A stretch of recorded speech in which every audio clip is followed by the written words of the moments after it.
In the 1960s, in the secluded villages of Bitlis, Turkey, a strange curse emerged.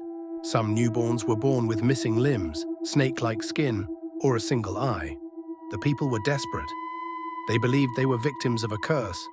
These bizarre events began to be talked about all over Anatolia, but the village's only hope was a mysterious woman known as Mother Belkıs, believed to be a sorceress.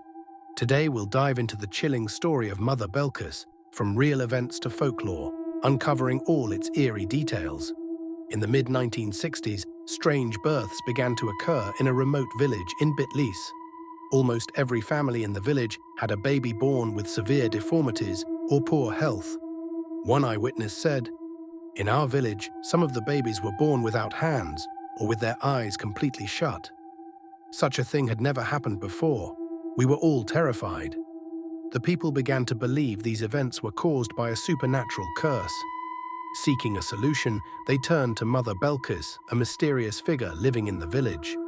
Mother Belkıs listened to the villagers' desperate pleas and declared that these events were a punishment for their sins.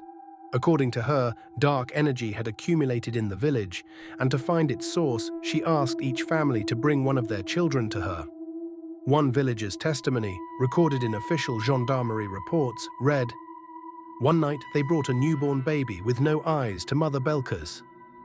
Around 15 women were gathered in her garden, reciting prayers. Belkıs drew strange shapes on the baby's face and began to mutter in a language we didn't understand. At that moment, we all saw a dark shadow approaching the cradle.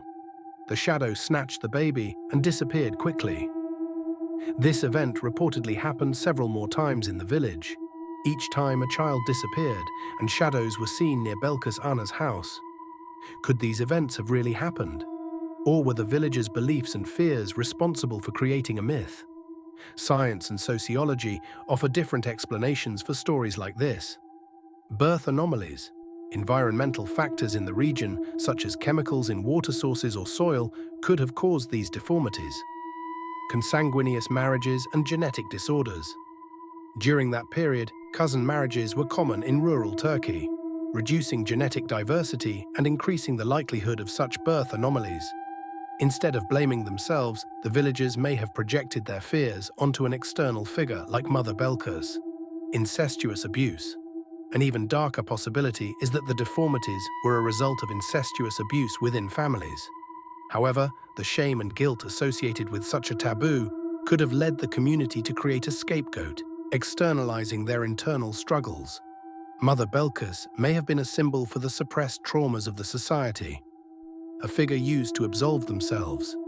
Belkıs may have been nothing more than a symbol of the villagers' repressed shame and guilt. Then there are paranormal theories.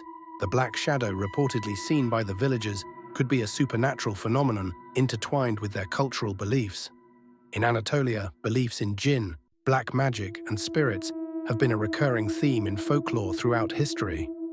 Was Mother Belkıs's story just a frightening folktale, or was she a scapegoat for a community's hidden sins and struggles?